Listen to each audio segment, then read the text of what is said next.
Je suis contraint d'interrompre mes vacances pré-retraite à cause de cet individu qui allait beaucoup trop loin dans l'injustice. Cette vidéo s'adresse à ceux qui le suivent et qui sont sincères et ne sont pas dans le sectarisme aveugle, donc qui sont ouverts à la critique argumentée. Il existe déjà plein de réfutations de ce bonhomme, pas que par moi mais aussi par d'autres. Moi j'ai fait pas mal de travail sur lui, j'ai mis en évidence certains des mensonges que j'ai repérés, j'ai fait des vidéos, je suis allé le voir, etc. Mais on ne va pas revenir sur tout ça, le sujet d'aujourd'hui c'est la pédophilie. Donc je m'adresse aux suiveurs de Issam ibn Ahmad et je vous demande de bien vous concentrer.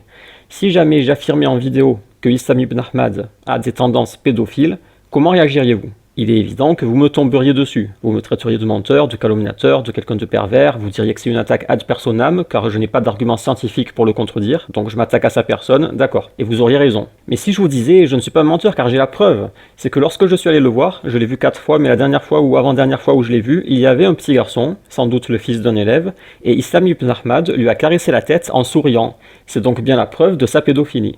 Comment réagiriez-vous ? Vous me répondriez certainement, tu es malade, ce n'est pas de la pédophilie, c'est simplement un geste de tendresse, d'affection. Et peut-être même serais-je menacé de plainte pour calomnie. Ok, on est d'accord que vous me tomberiez dessus et m'insulteriez, et vous auriez raison. On en vient maintenant à la problématique d'aujourd'hui. Pourquoi réagiriez-vous ainsi envers moi si je l'accusais d'avoir des tendances pédophiles, mais lorsque c'est lui qui accuse, et pas n'importe qui, un pieux prédécesseur de la même chose, pourquoi ne réagissez-vous pas de la même façon ?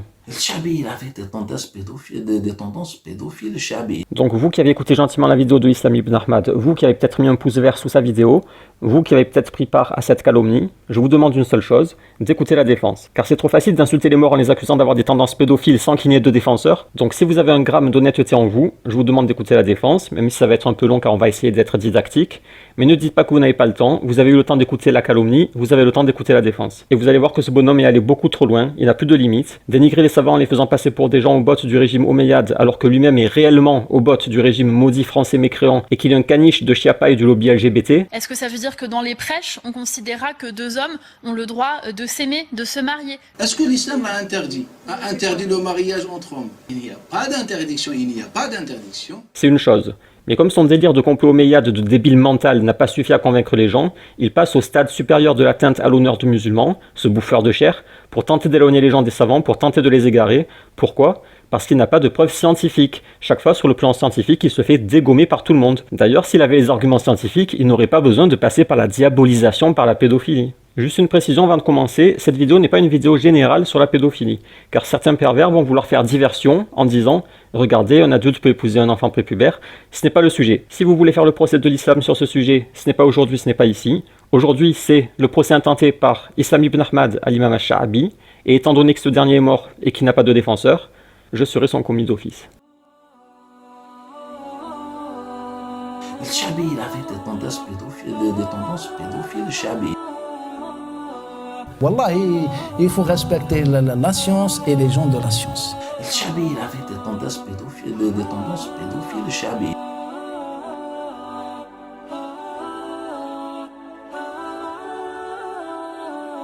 C'est pour ça que je pense que maintenant c'est votre devoir. Il ne faut pas négliger le sang coulé depuis 14 siècles. Il ne faut pas le négliger. C'est un sang sacré, ce qu'on n'arrive pas à comprendre.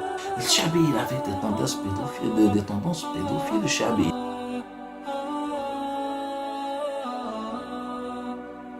Il ne faut pas négliger la sueur des savants. Il ne faut pas négliger cette histoire, ces 14 siècles de travail. On est en train de trahir ce travail et de le négliger. Il faut qu'on revienne à la sunna. Il faut qu'on revienne et de faire comme les hommes ont fait, les grands savants de l'islam. Chabi, il avait des tendances pédophiles, Chabi. Je vais invoquer contre toi dans les prières, au sujoud, à cause de ce comportement que tu as envers les savants du hadith. Chabi, il avait des tendances pédophiles, Chabi.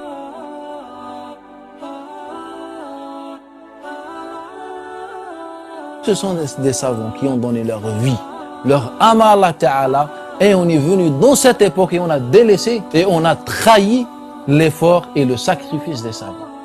Et c'est ça la grande trahison de l'époque. Il avait des tendances pédophiles. Je pense que les musulmans sont dans une époque où ils doivent tout donner pour ad-din, doivent préserver ad-din. C'est vous qui avez plus de responsabilité par rapport aux savants avant. Maintenant, c'est votre devoir de reprendre cette responsabilité et ce combat éternel contre Shaitan et ses alliés. Avant de commencer, quelques commentaires. Déjà, pourquoi s'attarder sur le cas de Sha'abi, alors que Issam ibn Ahmad s'attaque à tous les savants de façon générale, et même à des compagnons comme Anas ibn Malik?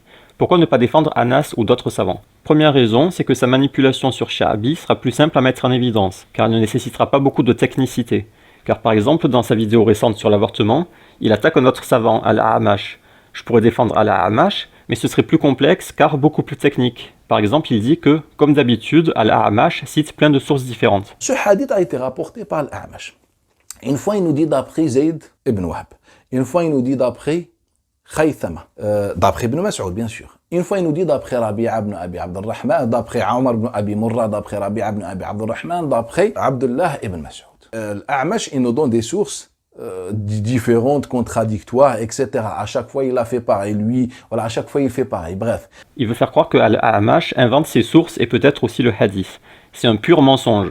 En fait, il s'agit d'une ruse qu'il utilise souvent. Il fait croire qu'un transmetteur cite des sources contradictoires. Il nous donne des sources différentes, contradictoires. Alors que si on vérifie dans les livres, on se rend compte que la contradiction ne vient que bien plus tard à cause d'un élève, ou un élève d'un élève qui s'est trompé. Quiconque a passé du temps dans les chaînes de transmission sait très bien que sur la quantité de transmission, il y a toujours des erreurs, que ce soit dans le matn ou dans l'isnad. Il arrive même qu'un hadith soit faussement attribué à un compagnon alors qu'il ne l'a jamais prononcé. Issam ibn Ahmad sait très bien tout ça, mais il se sert de l'ignorance des gens pour les manipuler. Ici, pour Al-A'amash, il suffit tout simplement de vérifier dans les livres. On ne va pas le faire ici, mais si vous vérifiez, vous constaterez que tous les grands élèves de Al-A'amash rapportent la même source, Zayd ibn Wahb. Par exemple, si vous regardez ce que rapporte Shu'ba, il dit Al-A'amash d'après Zayd ibn Wahb. Et c'est notoire d'après Shu'ba. C'est rapporté dans les authentiques, dans le Sunan de Abi Daoud, etc.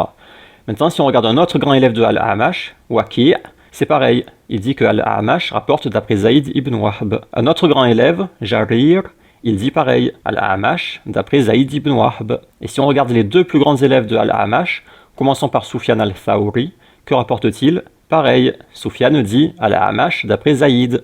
Et enfin, le plus grand élève, Abu Muawiyya, Ibn Hajar dit à propos de Abu Muawiyya, c'est le plus mémorisateur des gens dans le hadith de Al-A'amash. En fait, Abu Muawiyya n'est pas très fort quand il rapporte d'après d'autres, mais quand il rapporte d'après Al-A'amash, il y a unanimité qu'il est fiable. Donc souvent les spécialistes précisent qu'il est fiable dans la narration de Al-A'amash, comme l'imam Ahmad, ou comme l'imam Al-Zahabi qui dit il est fiable dans Al-A'amash, c'est-à-dire dans la narration de Al-A'amash. Yahya ibn Ma'in dit il est plus fiable dans la narration de Al-A'amash que Jarir. Al-Hakim a dit c'est le plus mémorisateur des compagnons de Al-A'amash. On peut regarder ce qu'a dit Abu Hatim, il a dit le plus fiable des gens dans la narration de Al-A'amash est Al-Thawri, puis Abu Muawiyya. Donc Abu Hatim le classe en deuxième, mais la plupart disent que c'est le meilleur. Même ses élèves qu'on a vus l'ont reconnu. Shu'ba a dit c'est le compagnon de Al-A'amash, alors connaissez-le. Waki' a dit nous n'avons pas rencontré plus savant dans le hadith de Al-A'amash que lui. En fait, Abu Muawiyya est celui qui rapporte le plus de Al-A'amash. On devine qu'il l'a accompagné longtemps et qu'ils étaient très proches. Hafs ibn Ghiyath le confirme quand il dit à propos de leur relation « Je n'ai jamais vu quelqu'un meilleur dans le fait de guider l'aveugle que Al-A'amash par Abu Muawiyya. » Oui, parce que Al-A'amash était malvoyant et apparemment Abu Muawiyya l'aidait à se déplacer. Bref, si on veut la narration la plus fiable de Al-A'amash, on peut consulter Abu Muawiyya.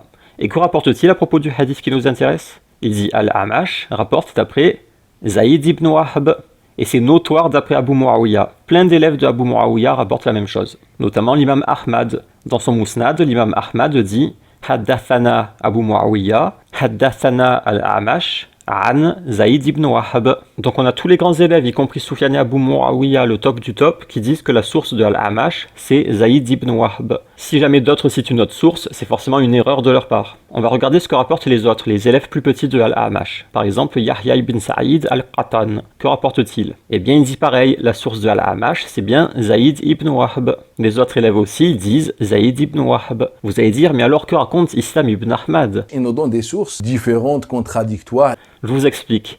En fait, à côté de cette centaine de chaînes de transmission, il en existe quelques-unes qui rapportent une autre version du hadith dans un autre contexte. Ce n'est plus d'après Zayd ibn Wahb, mais d'après Abdullah ibn Rabi'a, et non pas Rabi'a ibn Abdurrahman. D'après Rabi'a ibn Abi Abdurrahman. Avec une petite divergence sur les intermédiaires entre Al-A'amash et Abdullah. Donc Al-A'amash n'a pas cité plein de sources contradictoires, c'est juste qu'il a deux versions du hadith. Une d'après Zayd ibn Wahb, qui est rapportée de façon notoire par ses grands et petits élèves, et qui encore mieux est confirmée par d'autres que lui, et une passant par Abdullah ibn Rabi'a, rapportée par d'autres personnes de façon éparse. Quant à Khaythama, une fois il nous dit d'après Khaythama. Ça ne mérite même pas d'être mentionné tellement il y a peu de chaînes et je ne sais même pas si elles sont authentiques. Il y a tellement d'élèves, on a cité les plus grands mais il y en a plein d'autres, qui rapportent de façon certaine que c'est Zaïd ibn Wahb, que 2 ou 3 chaînes paumées avec Khaythama, ça ne vaut rien. Au mieux, ça ajouterait une source supplémentaire et non pas contradictoire, comme ici où Khaythama est une source supplémentaire qui donne un complément d'information. Ce n'est pas une source contradictoire. Ils nous donnent des sources contradictoires. Et si c'en était une, l'erreur serait imputée à un transmetteur postérieur,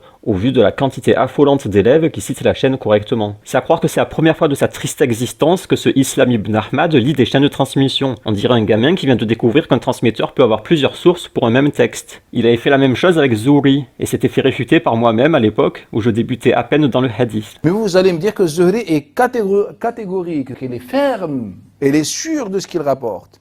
En fait, il n'est pas sûr. Alors là, c'est la plus grosse erreur d'Islam ibn Ahmad dans cette vidéo, c'est qu'il n'a pas remarqué que toutes les versions avec Omar et Abu Bakr sont sous la branche de Ubaydullah. En fait, le problème, c'est Zuhri. Il n'y a pas deux chaînes de transmission et on est clair. En fait, tout ça, c'est la catastrophe autour de Zuhri. D'ailleurs, à propos de Zuhri, dans cette même vidéo sur l'avortement où il attaque Al-Amash, il en profite pour tacler encore Zuhri. Zuhri a donné 1001 versions et 1001 sources. Parfois, il dit d'après Saïd Moussaïb, d'après Abu Huraira. Parfois, d'après Saïd Moussaïb, Mursalan, sans donner la source parmi les compagnons.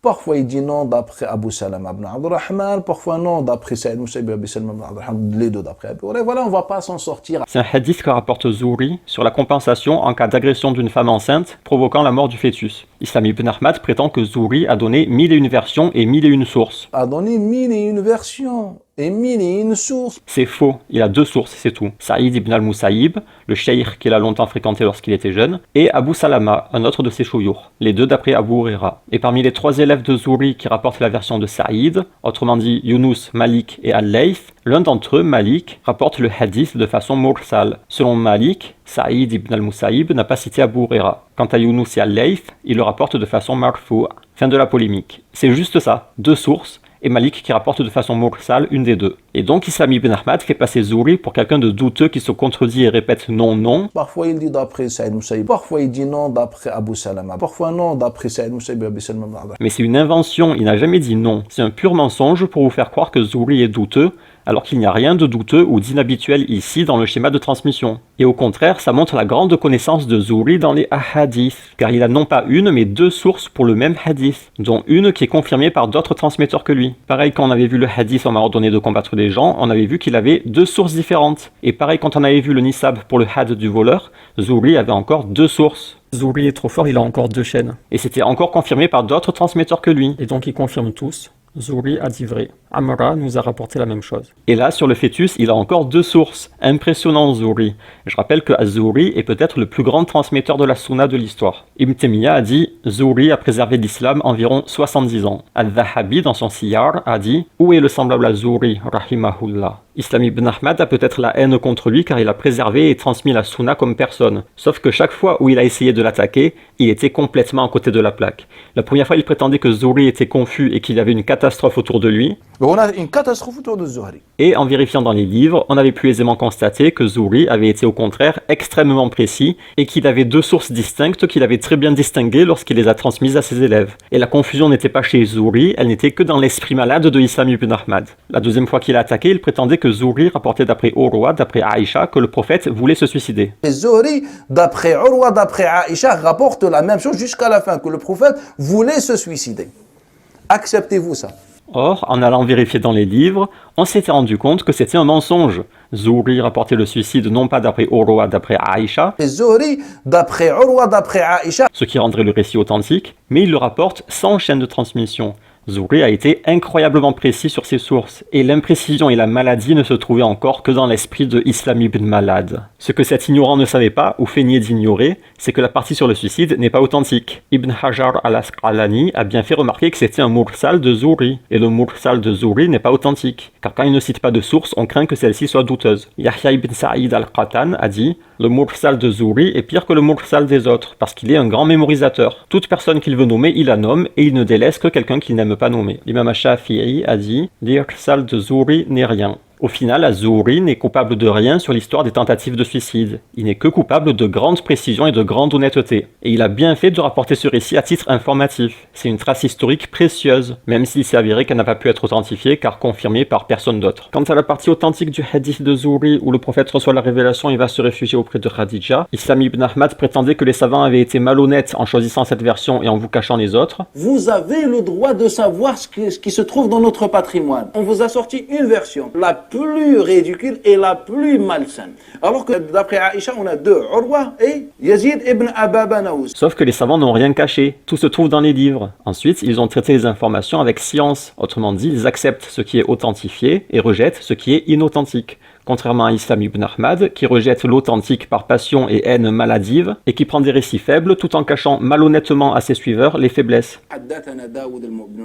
Il forge le hadith, faible dans le hadith, rejeté. Imam Ahmad a dit c'est un menteur. Il défend ça en vous cachant que ce sont des rapporteurs faibles, en vous cachant que les chaînes sont inauthentiques. Il vous le cache tout ça. Regardez comment c'est beau. Oh, regardez comme elle est belle la version de Uthman, d'après Yazid ibn Babanaous. Yazid ibn Ababanaous. C'est un inconnu, on sait pas qui c'est. Et donc la troisième fois que Islam ibn Ahmad a tenté d'attaquer Zuhri, il a prétendu qu'il avait 1001 sources et 1001 versions. Zuhri a donné 1001 versions et 1001 sources. Or, on a pu vérifier qu'il avait seulement 2 sources, avec une divergence si Saïd l'a rapporté de façon mursal ou pas. Sachant que dans tous les cas, le mursal de Saïd ibn al-Musayyib est, contrairement à celui de Zuhri, un mursal de qualité. Ibn Hajar a dit « Ils sont d'accord, c'est-à-dire les savants, que ces marasil à Saïd sont les plus authentiques des marasil. » On a une catastrophe autour de Zuhri. Et Zuhri, d'après Urwa, d'après Aïcha, Zuhri a donné 1001 versions. 3 boomerangs envoyés sur Zuhri que le minab Islam ibn Ahmad s'est pris en pleine face. Zuhri en ressort avec les éloges et la confirmation de ses compétences et sa fiabilité. Islam ibn Ahmad en ressort en punaise écrasée. Celui qui veut attaquer Zuhri car il était proche des gouverneurs, qu'il vienne avec du concret, qu'il vienne avec des preuves, avec un travail sérieux. Le problème pour lui, c'est que les preuves concrètes de la fiabilité de Zuhri sont abondantes, tout comme les preuves de la malhonnêteté de Islam ibn Ahmad le sont. Ce travail de retour aux sources et de vérification que je fais, je sais que vous, les suiveurs de Islam ibn Ahmad, ne le faites pas. Vous ne l'avez jamais fait, car sinon, vous auriez constaté comme moi les manipulations, et vous ne seriez donc pas des suiveurs de ce charlatan. C'est un travail que vous ne faites pas mais qui est indispensable, sinon n'importe qui peut aisément vous rouler dans la farine, et vous faire croire n'importe quoi juste en usant du pouvoir de persuasion. Retour vers le futur, j'en suis au montage et j'aimerais ajouter un commentaire. Je suis tombé par hasard sur ce vieux tweet, c'est un extrait vidéo où Islam ibn Ahmad s'en prend encore à Zuhri avec la même technique. C'est le hadith à propos du verset sur le hijab. Le hijab pour la femme. On va tomber sur le hadith de Zuhri connu. Il nous dit que les femmes de l'Ansar, les musulmans de manière générale à l'époque du prophète se sont précipités à se couvrir leur tête, etc. Bien sûr, vous comprenez que ça fout la haine à Islam ibn Ahmad que les musulmans se voilent. Comme j'avais écrit, il parle de ce hadith qui lui fout le seum apparemment. Juste avant de l'écouter, précisons une chose. Même si le hadith était inventé, ça n'abrogerait pas le voile. Le voile n'a pas pu être inventé comme le prétend Islam ibn Ahmad. Il est inimaginable que pendant plus d'un siècle les musulmanes ne portent pas le voile et que d'un coup quelqu'un invente cette obligation via un hadith sans que personne ne remarque que c'est une innovation. Si le voile n'était pas une pratique religieuse, les savants, en rapportant le hadith soi-disant inventé sur le voile, ils auraient fait un commentaire, ils auraient dit « on ne connaît pas cette pratique ». Je pense en particulier aux Malikites qui favorisent la pratique de Médine sur le hadith Ahad. Ici dans le Muwatta, Malik rapporte un récit à propos d'un compagnon qui prie witr avec une seule unité de prière. Et Malik dit « il n'y a pas, sur cela, la pratique chez nous. Chez nous on pratique pas ça ». Un autre exemple, Malik rapporte le hadith sur les 5 tétés, la chaîne est authentique, c'est rapporté par Aïcha, et Malik dit « il n'y a pas de pratique sur cela ». Il s'en fiche qu'il soit rapporté une certaine chose, si à Médine dans la pratique connue ça n'existe pas, il délaisse ce qui est rapporté. Un autre exemple, c'est un jugement de Omar à propos du prix du sang. Malik dit pareil, on ne pratique pas ça. Un autre jugement de Omar, on ne pratique pas ça chez nous. Et ces deux derniers textes concernent des jugements très techniques, alors imaginez pour une chose aussi célèbre que le voile. En fait, il est inconcevable que le voile ait pu être inventé par le biais d'un hadith comme le prétend Islam ibn Ahmad. Le voile fait partie de ces éléments du dîn qui se transmettent de génération en génération, et pour lesquels on n'a même pas besoin de hadith, surtout que c'est un élément très visible dans la vie quotidienne. Tout le monde est au courant pour le voile, c'est la chose la plus massivement connue, peut-être même davantage connue que la prière. Si jamais un hadith a été inventé en faveur du voile, l'invention ne signifierait pas que le voile n'existait pas avant, ce serait juste une invention basée sur une pratique religieuse déjà établie. Attention, il ne faut pas croire que lorsqu'un hadith est inventé, c'est forcément que le hukm qu'il contient l'est aussi. Souvent, lorsqu'un texte est inventé, c'est au contraire pour confirmer un hukm déjà existant. Par exemple, on peut avoir une pratique religieuse notoire, mais sur laquelle il n'y a pas de texte. Alors il se peut que quelqu'un invente un texte de crainte que la pratique se perde avec le temps. Donc j'insiste bien, Si jamais Islam ibn Ahmad réussissait à démontrer que Zuhri a inventé le hadith, ce qui serait déjà énorme et vous allez voir qu'il ne va rien prouver du tout, même s'il le prouvait, la seule chose qu'on pourrait conclure, c'est que Zuhri n'a pas trouvé de hadith sur le sujet et il craignait que dans le futur, des pervers comme Islam ibn Ahmad nient le hijab pour pouvoir mater la nudité des musulmanes. Alors il a inventé le hadith non pas pour inventer le voile, mais pour confirmer la pratique religieuse notoire de l'époque. Écoutez la théorie complètement lunaire de Islam ibn Ahmad. Et du coup, ceux qui vont venir plus tard, c'est-à-dire les savants du hadith, ils vont le mettre dans le recueil du hadith, et les savants du fiqh, les juristes, ils vont le commenter, le mettre en pratique et le partager avec l'ensemble des musulmans. Et par la suite, cela va devenir une vérité absolue, une vérité religieuse. Il a complètement inversé le sens des choses. Ce n'est pas l'invention du hadith qui conduirait à l'invention du voile, c'est le voile, déjà imposé par la révélation et mis en pratique par les musulmanes, qui aurait pu conduire à l'invention du hadith. Maintenant, écoutons sa preuve magistrale que le hadith a été inventé. Alors que quand on pousse les recherches dans les études historiques, on se rend compte que ce hadith-là est très très tardif. Zuhri, il le rapporte parfois d'après Hind bint al-Harith et il l'attribue à Salama. Parfois il dit non, c'est à Urwa d'après Aïcha. Parfois il dit non, c'est pas Urwa, c'est Amra bint Abdurrahman d'après Aïcha. Et à son époque, il vient à Ibn Khutaym, il nous dit non, c'est Safiya bint Shayba qui l'a rapporté. Et il vient d'autres, il donne un autre nom, etc. Donc ça nous montre, voilà, ça confirme les résultats de nos recherches. Le mec, il est possédé, c'est pas possible. Il te dit que Zuhri a plein de sources, et un autre a une autre source, et d'autres encore d'autres sources, et sa conclusion, c'est pas c'est un hadith célèbre, sa conclusion, c'est ça confirme que c'est inventé. Ça confirme les résultats de nos recherches. Mais il est sérieux? Il a un grain dans la tête, c'est pas possible. Je t'explique une chose en douille. Si un récit a plein de sources, ça en fait un récit plus fiable qu'un récit qui n'a qu'une seule source. Et vous avez remarqué, il a refait son numéro de Zuhri qui dit non, et puis il dit non, et puis un autre dit non. Parfois il dit non, parfois il dit non, il nous dit non. Mais il est complètement malade, jamais Zuhri a dit non. Et généralement, si tu as plusieurs chaînes avec un même transmetteur, c'est soit que ce transmetteur a plusieurs sources, soit qu'un transmetteur postérieur à lui s'est trompé. Ce n'est pas la preuve que Zuhri a inventé le hadith, espèce d'âne. Zuhri, il le rapporte parfois d'après Hind bint al-Harith et il l'attribue à Salama. Cette première chaîne, j'ai pas trouvé, il ne donne aucune source. Parfois il dit non, c'est à Urwa d'après Aïcha. Il dit pas non, mais ça c'est la vraie chaîne, Urwa d'après Aïcha. Son élève Younous dit Zuhri d'après Urwa d'après Aïcha. Un autre élève, Qurra ibn Abdurrahman, il dit pareil, Zuhri d'après Urwa d'après Aïcha. Je n'ai trouvé que cette chaîne avec Zuhri. Celle avec Salama qu'il a citée avant, si elle existe, j'imagine qu'il s'agit d'une erreur habituelle d'un élève d'élève, voire d'un élève d'élève d'élève. Ce n'est pas Zuhri qui aurait dit non. Sachant que confondre Aïcha avec Salama est une confusion courante, ça j'en ai déjà parlé. Sur la quantité de transmetteurs, il n'est pas rare d'en voir un remplacer Aïcha par Salama, ou l'inverse, par erreur. Ça n'a rien à voir avec Zuhri qui aurait dit non et qui aurait improvisé une autre chaîne, espèce de boulet. Parfois il dit non, c'est pas Urwa, c'est Amra bint Abdurrahman d'après Aïcha. Elle non plus, je l'ai pas trouvée. Mais si elle existe et que vous la trouvez, vous constaterez sans doute ce que j'ai dit, qu'il s'agit d'une erreur postérieure à Zuhri. Et à son époque, il vient à Ibn Khutaym, il nous dit non, c'est Safiya bint Shayba qui l'a rapporté. Ça, je l'ai trouvé. En effet, d'après Ma'mar, Ibn Khutaym rapporte le hadith d'après Safiya bint Shayba. Et là, vous allez constater ce que j'ai dit à propos de la confusion entre Salama et Aïcha, car ici, c'est Safiya d'après Salama. Or, Safiya est connue comme étant une élève de Aïcha. Elle rapporte aussi de Salama, mais davantage de Aïcha.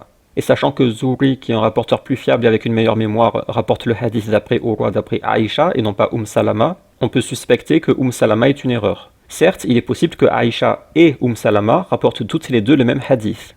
Mais la probabilité selon moi, c'est que c'est seulement Aïcha qui l'a rapporté et Ibn Khutaym ou un autre a confondu avec Salama. Car il existe un autre transmetteur qui rapporte de Safiya. Il s'agit de Hassan ibn Muslim, qui rapporte le hadith d'après Safiya d'après Aïcha. Donc on aurait deux sources, Safiya d'après Aïcha et Urwa d'après Aïcha. D'après Safiya, c'est Hassan ibn Muslim et Ibn Khutaym, avec la confusion avec Salama, et d'après Urwa, c'est Az-Zuhri. Donc on a un joli arbre avec une transmission apparemment solide. Le défaut, c'est le manque de sources, car les chaînes sont peu nombreuses. J'en ai pas trouvé dans beaucoup de livres. Zuhri, il le rapporte parfois d'après Hind bint al-Harith. Parfois il dit non, c'est à Urwa d'après Aïcha. Parfois il dit non, c'est pas Urwa, c'est Amra bint Abdurrahman. Et à Ibn Khutaym, il nous dit non, c'est Safiya bint Shayba qui l'a rapporté. Ça confirme les résultats de nos recherches. Miskin, il croit que ça confirme ses recherches bidons. Ça confirme les résultats de nos recherches. Oh là là, miskin.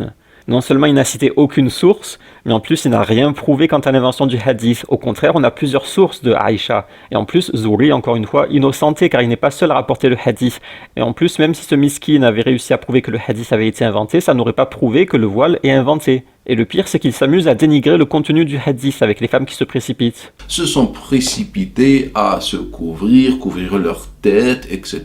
Bien sûr que les musulmanes se sont couvertes quand le verset a été révélé. Il n'a pas pu en être autrement, même si le hadith avait été inventé, c'est pile poil ce qui s'est passé. Les compagnonnes se sont précipitées pour se couvrir, et évidemment, elles entendent et elles obéissent. Se sont précipités. Elles se précipitent, oui, car elles sont vertueuses et obéissantes. Même si le hadith était inventé, il décrirait une réalité évidente, il serait véridique dans son contenu. Comme d'habitude, Islam ibn Ahmad raconte n'importe quoi sur n'importe quoi, et surtout il n'apporte aucune source. Bref, on reprend la vidéo. Sans vérification, vous serez éternellement un pigeon entre les mains du premier gourou ou malade mental de YouTube venu. Après, si vous êtes à un stade avancé de dépendance à Islam ibn Ahmad, comme un bébé qui a besoin de téter sa maman ou un drogué qui a besoin de sa seringue, alors votre réponse sera une de ces deux-là. Soit, je refuse de croire quelqu'un d'autre que Cheikh.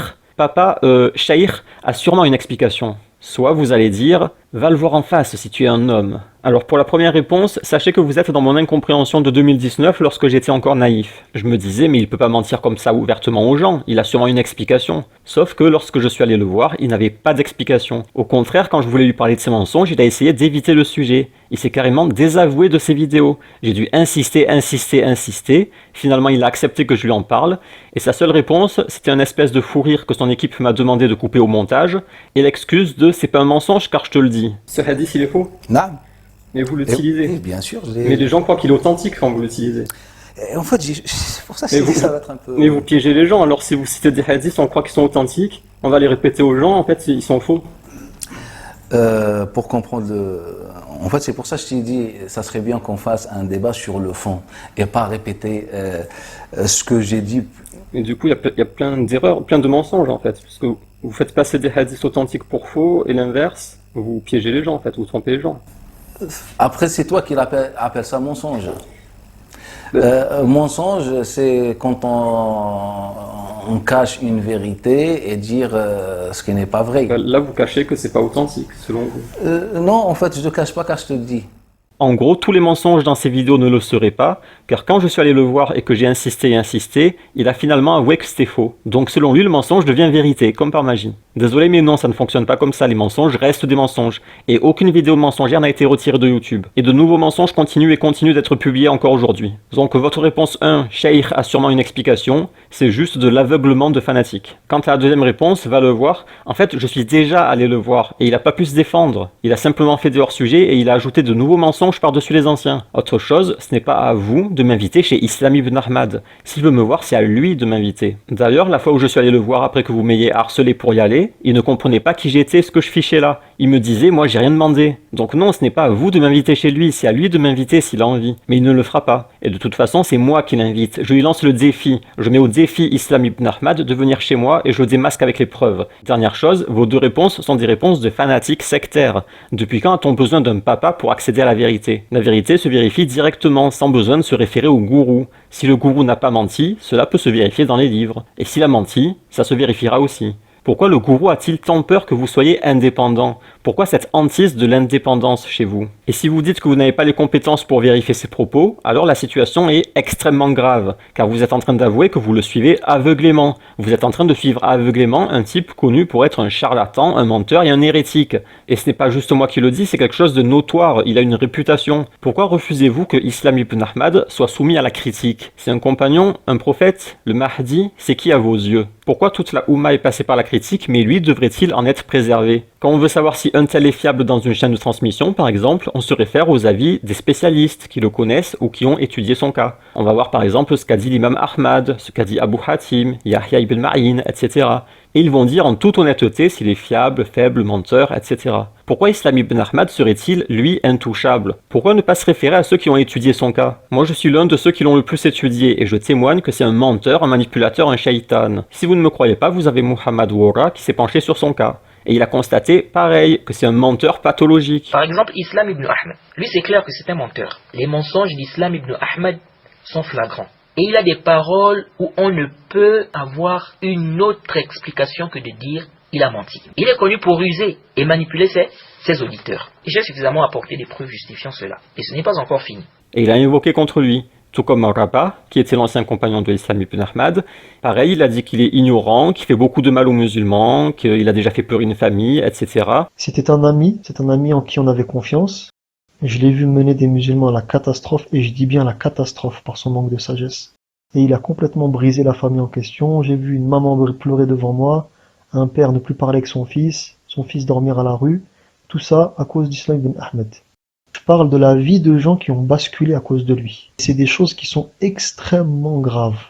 Ceux qui le connaissent, ils lui accordent aucune considération, parce qu'il est considéré comme un voyou par les gens du monde scientifique. Tout le monde dit de lui qu'il n'est pas de confiance, digne de confiance, et qu'il est indigne d'occuper le poste d'imam. Est-ce que si lui tombait sur un transmetteur comme ça dans le hadith, est-ce qu'il l'accepterait d'être une personne pas sérieuse, sans scrupules, sans adab, sans sagesse? Bien sûr qu'il rejetterait ce transmetteur-là. Vous suivez aveuglément, et vous le savez. Certains des élèves d'Islam ibn Ahmed que je connais sont des fanatiques. Ils ne confrontent pas ses thèses aux ulama. Il a un comportement sectaire et de gourou. Je l'accuse de diviser les musulmans. Aucun scrupule à provoquer la fitna au sein de la communauté musulmane. En ce qui concerne les mensonges, ça c'est quelque chose qui est connu de tous, en tout cas de ceux qui le connaissent. Moi, il m'a déjà ouvertement menti. Et Rabah a aussi invoqué contre lui. Qu'Allah Ta'ala assèche ta langue, qu'Allah Ta'ala te rende muet, parce que tu es quelqu'un qui est malade. En fait, en dehors de sa petite secte, il est connu de tous comme étant un démon. J'en avais parlé avec un imam sur Facebook, il avait dit « c'est un shaitan ». J'étais allé voir un cheikh, il a dit « c'est un ignorant ». J'ai vu d'autres personnes invoquer contre lui. Rabah a témoigné qu'il se faisait virer de toutes les mosquées où il allait. Il a été à la mosquée des Ulysse, il a fait des catastrophes, il s'est fait virer. Mosquée de Longjumeau, il s'est fait virer. Il se battait à coups de chaise à la mosquée de Longjumeau. L'imam de la mosquée des Ulysse lui a crié dessus en pleine rue comme un chien. Il lui a dit « tu dégages d'ici, on veut plus de toi ici ». Les responsables de la mosquée des Ulysse l'ont dégagé, lui ont interdit de faire dars. Yacoub m'a dit c'est la première fois qu'on vire quelqu'un à l'unanimité. Il s'est fait virer comme un chien de la mosquée. Vraiment, Yacoub lui a crié dessus, l'a dégagé.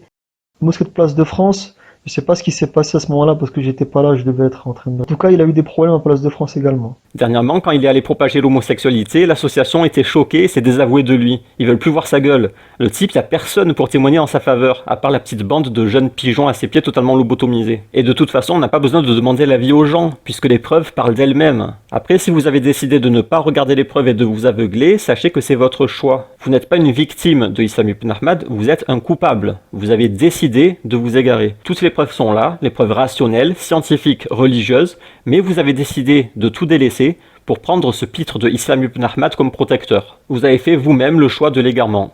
Sourate 41, verset 17.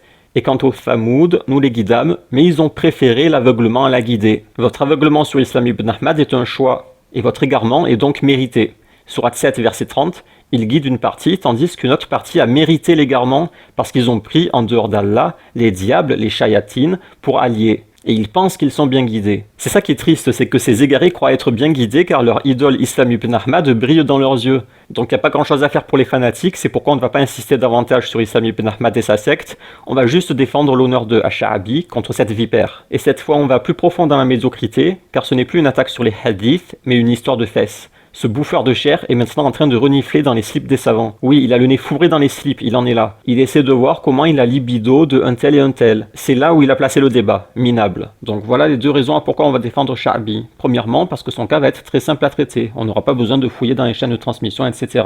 Et deuxième raison, c'est que l'accusation et le procédé sont particulièrement ignobles. Imaginez qu'un type attende que vous mouriez pour ensuite essayer de vous faire passer pour un pédophile sans que vous ne puissiez vous défendre. Je vous assure que si Sha'abi était vivant, ce lâche de Ibn Ahmad n'aurait pas ouvert sa bouche. Il ne s'en prend qu'aux morts, car il sait qu'il n'y aura aucune répercussion morale ou physique sur lui. Donc son accusation c'est... Sha'abi, il avait des tendances pédophiles, Sha'abi. Sha'abi aurait des tendances pédophiles. Islam ibn Ahmad va nous citer deux preuves de la prétendue pédophilie de Sha'abi. Mais avant de l'écouter, on va faire une petite présentation de Sha'abi pour ceux qui ne le connaissent pas. J'allume l'ordinateur et on se retrouve tout de suite dans la deuxième partie. Attendez, j'ajoute un commentaire qui n'était pas prévu. Vous savez, lorsque je l'ai vu et que je voulais lui parler de ses mensonges, je n'arrêtais pas de faire diversion et de répéter « ce serait mieux d'aller sur le fond ». En fait, c'est pour ça que je t'ai dit, ça serait bien qu'on fasse un débat sur le fond et pas répéter ce que j'ai dit. Donc moi, je lui citais des paroles qu'il avait prononcées en vidéo, et lui, il partait sur d'autres sujets et balançait des nouvelles théories du complot. Des théories que je ne pouvais pas examiner sur place, bien sûr. Je lui avais dit « mais je peux rien vérifier ». Et il me disait « oui, t'inquiète, tu vérifieras, je t'enverrai les sources si tu veux ». Bon, les sources, il me les a jamais envoyées. Je lui ai demandé 2 fois par mail les sources pour Anas ibn Malik, il m'a pas répondu. Bref, et donc parmi les théories du complot qu'il avait balancées, il y en avait 2 qui m'avaient marqué. La première, c'est celle selon laquelle le compagnon Anas ibn Malik serait un alcoolique, imposteur, qui n'a jamais fréquenté le prophète et qui invente les hadiths.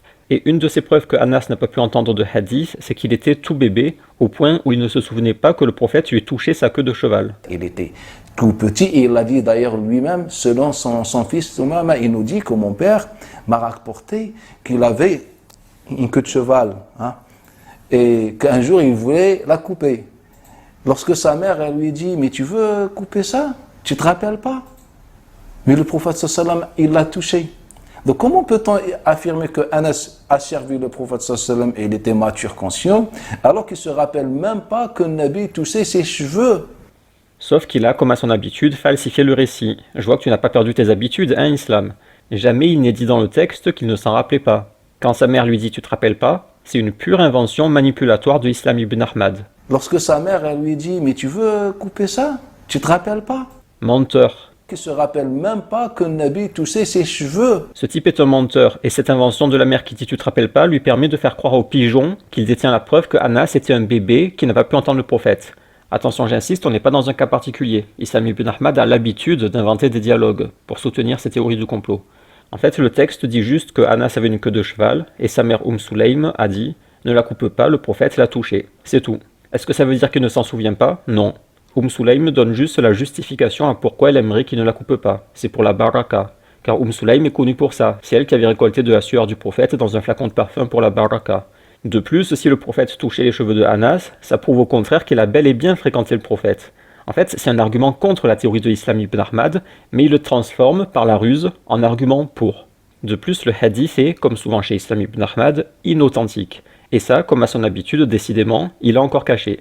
Au niveau de la chaîne de transmission, il y a de la confusion, mais la chaîne réelle semble être celle chez Abi Daoud, donc Zaïd d'après Maïmoun, d'après Thabit, d'après Anas. Encore une fois, Islam ibn Ahmad se trompe dans la transmission, il dit Thumama d'après Anas, alors que c'est Thabit d'après Anas. Selon son fils Thumama. Le problème, c'est que Maïmoun est inconnu. Si vous voulez, j'ai le commentaire de Al-Abad, un savant contemporain, il dit le hadith n'est pas authentique, parce que dans sa chaîne de transmission, il y a un homme faible. Bilan de Islam ibn Ahmad, erreur dans la chaîne de transmission, son fils Thumama, plus falsification du texte, tu te rappelles pas? Plus récit inauthentique, la kata, comme d'hab. Et ces autres preuves, ce sont d'autres manipulations. Par exemple, quand il dit que Anas ibn Malik était ivre, alors qu'il n'est pas question d'ivresse, mais de consommation d'une boisson qui était couramment bue par les salafs. Qui vit toute sa vie en étant ivre. Il a inventé le mot ivre. En fait, ces preuves, c'est soit de la falsification, soit de l'interprétation paranoïaque, soit ce n'est pas authentique. Et vous remarquerez qu'il ne cite jamais ses sources. C'est ce qui lui permet d'inventer si facilement des dialogues. En fait, c'est un conteur. Et ça, vous le verrez dans la partie 3, à quel point il invente des histoires de sa tête. Mais tu veux couper ça? Tu te rappelles pas? Ce n'est pas une personne de science, mais c'est un conteur. Il raconte des histoires pour les enfants. Des histoires qu'il imagine dans sa tête. Bref, tout ça pour en venir à l'autre théorie du complot qui m'avait marqué, c'est celle avec Bachar al-Khaffaf.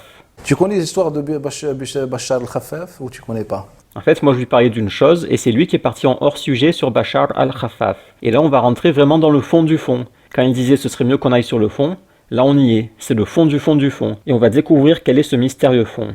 Alors ça va durer quelques minutes et c'est un peu technique, mais c'est le fond dont il voulait parler. Et ce qu'il va dire est d'une importance capitale, alors concentrez-vous bien et on analysera après. Tu connais l'histoire de Bachar al-Khaffaf ou tu connais pas? Non. Je vais te raconter cette histoire. Cette histoire elle est rapportée par l'imam al-Baghdadi dans les chroniques. Bachar al-Khaffaf, tous les éléments, même son odeur, prouvent qu'il est menteur. Façon de parler. Je me suis intéressé de près à Bachar al-Khaffaf. Et je trouve que le fils de Ali ibn Madini, c'est le grand cheikh de Bukhari, c'est le plus grand. Il n'y a pas de concurrent, c'est le plus grand cheikh de Bukhari. Son fils, le fils de Ali, qui est un cheikh de hadith, il pose la question à son cheikh. Et là, il faut vraiment que tu t'assoies avec moi dans la présence de ces chouyours. Il lui dit, oh mon père, Bachar al-Khaffaf a rapporté d'après Sharik, d'après Firas, d'après Shu'ba, un hadith sur les notables des vieux au paradis sont Abu Bakr et Omar. Il lui dit, Bachar al-Khaffaf le rapporte d'après Sharik, d'après Firas, etc. Alors qu'on sait que c'est pas vrai.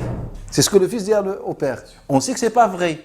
On sait que Bachar, que tout le monde le rapporte d'après Sharik, d'après Al-Hassan ibn Omar. toute l'humanité, les transmetteurs de l'époque, l'ont rapporté d'après le Hassan ibn Umar. Et Bachar al-Khaffaf, il a dit d'après Firas. Tu sais ce que le père a dit? C'est bien d'après Firas, comme il a dit Bachar. Mais le fils naïf, il ne comprenait pas. Il lui a dit, comment ça d'après... Tout le monde il dit d'après Firas, d'après Hassan ibn Umar. Il ne comprenait pas. Et là, Ali ibn al-Madini, face au doute qu'il voyait sur la tête de son fils, il lui dit quoi? Oh mon fils, Bachar sahib sunnah est un homme de sunnah. Oh mon fils, Bachar est un homme de sunnah. Pourquoi il ne peut pas l'affaiblir? Pourquoi il ne peut pas le critiquer? Malgré qu'il est monté. Même Yahya ibn Ma'in, il a dit Dajjal. Il n'a même pas dit Kadhab, il a dit Dajjal. Après, toi, je te donne les choses si tu veux. Il a dit Dajjal. Bref, il lui a dit, mais Bachar sahib sunnah. Après, qu'est-ce qu'il dit? Oh mon fils, je sais qu'il est faible. Il reconnaît. C'est pas, il le dit, il est un homme de sunnah. Je sais qu'il n'est pas bon.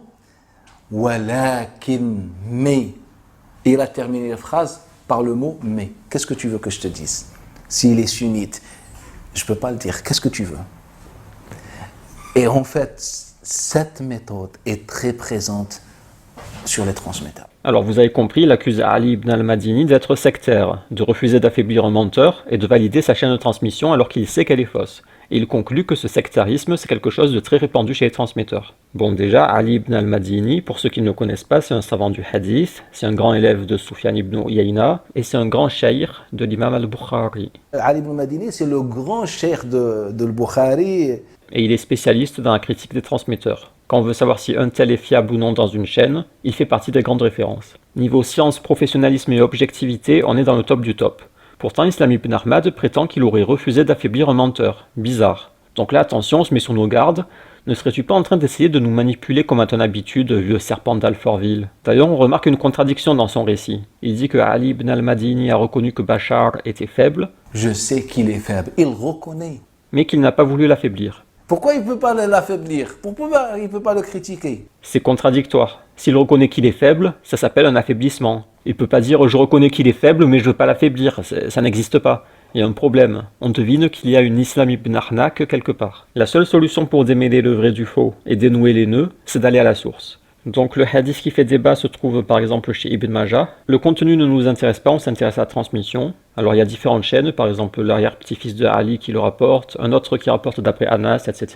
Il y a plein de chaînes et c'est un peu confus, mais ça ne nous intéresse pas non plus, car ce qui nous intéresse, c'est la chaîne qui passe par Firas. Donc c'est Firas d'après Al-Sha'abi, alors c'est une coïncidence qu'on le retrouve ici, d'après Al-Harith, d'après Ali. Islam ibn Ahmad se trompe encore dans la chaîne, il remplace Sha'abi par Shu'ba. D'après Shu'ba. Et donc, d'après Firas, c'est Al-Hassan ibn Umara. Je vous ai fait un schéma de la chaîne qui nous intéresse. Donc, on a plusieurs sources qui rapportent cette chaîne d'après Al-Hassan ibn Umara, d'après Firas. Il existe aussi d'autres sources qui rapportent d'après Fudayl, d'après Firas. Et on a Bachar qui rapporte d'après Sharik, d'après Firas. Et le débat entre Ali ibn al-Madini et son fils, ça va être est-ce que Bachar rapporte d'après Sharik, d'après Firas, ou bien d'après Sharik, d'après Al-Hassan ibn Umara, d'après Firas. Et la discussion, c'est juste ça. Est-ce qu'il y a un maillon supplémentaire ou pas? C'est tout.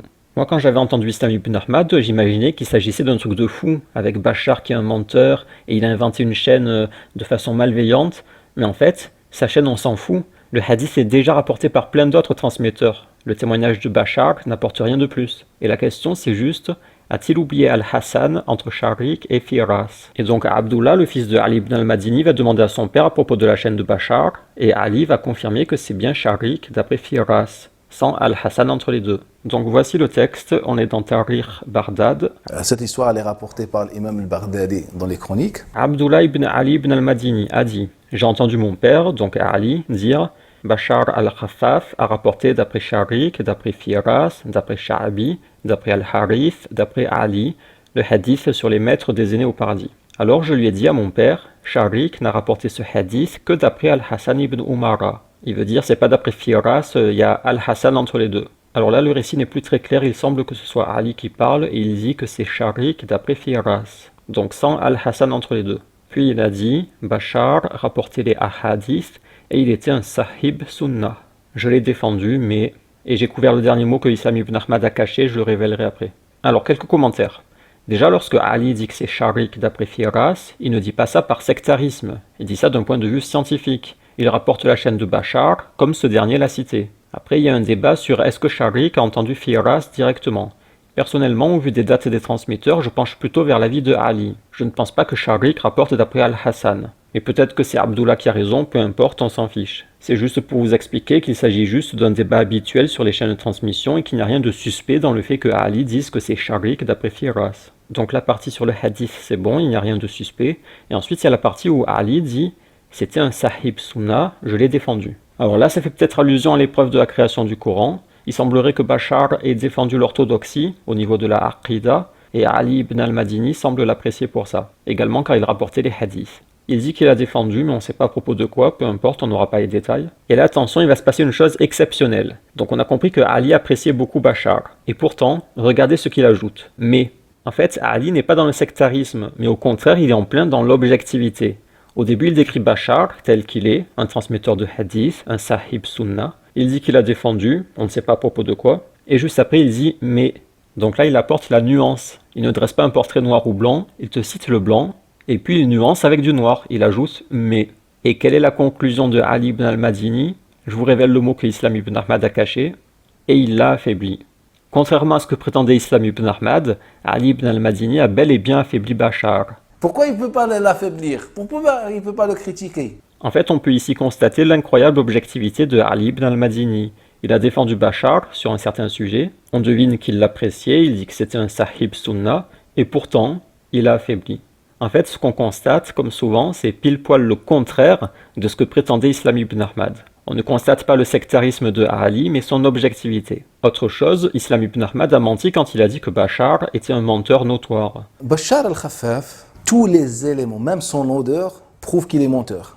Quand tu écoutes Islam ibn Ahmad, tu as l'impression que Bachar est quelqu'un de diabolique, un menteur très malveillant, qui vient tout polluer sur son passage avec son odeur. Mais en fait, je n'ai vu que Yahya ibn Ma'in qui l'a accusé de mensonge. Tous les autres disent juste qu'il est faible. Ça ne veut pas dire qu'il est quelqu'un de mauvais, c'est juste que par exemple il a une mauvaise mémoire, ou qu'il fait des erreurs. D'ailleurs, c'est ce que Ibn Hajar dit.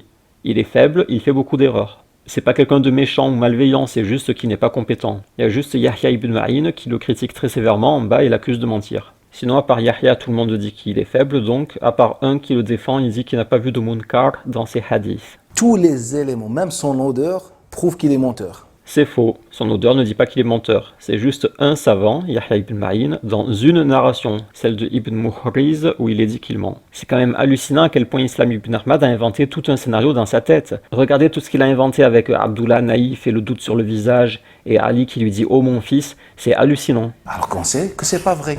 C'est ce que le fils dit au père. On sait que c'est pas vrai. Tu sais ce que le père a dit? Qala huwa dhak. C'est bien d'après Firas, comme il a dit Bachar. Mais le fils naïf, il ne comprenait pas. Je lui ai dit, comment ça d'après? Il ne comprenait pas. Et là, Ali ibn al-Madini, face au doute qu'il voyait sur la tête de son fils, il lui dit quoi?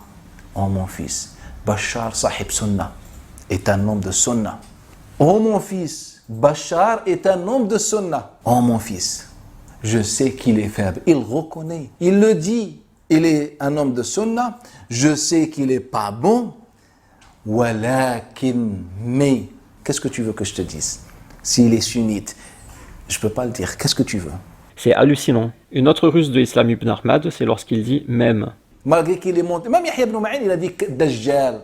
Il y a ici une double manipulation. Quand il dit « même », Yahya ibn Ma'in a dit « dajjal » ou « menteur ». Même Yahya ibn Ma'in, il a dit « dajjal ». Ce qu'on comprend, c'est que tout le monde a dit qu'il était menteur, et même Yahya, qui d'habitude n'est pas très sévère, même lui il a dit qu'il était menteur. Première manipulation, c'est qu'en fait, Yahya est le seul qui a dit ça. C'est le seul qui l'a accusé de mensonge, donc le mot « même » n'a rien à faire là. Même Yahya ibn Ma'in, il a dit « dajjal ». Et deuxième manipulation, c'est que Yahya n'est pas un critique laxiste.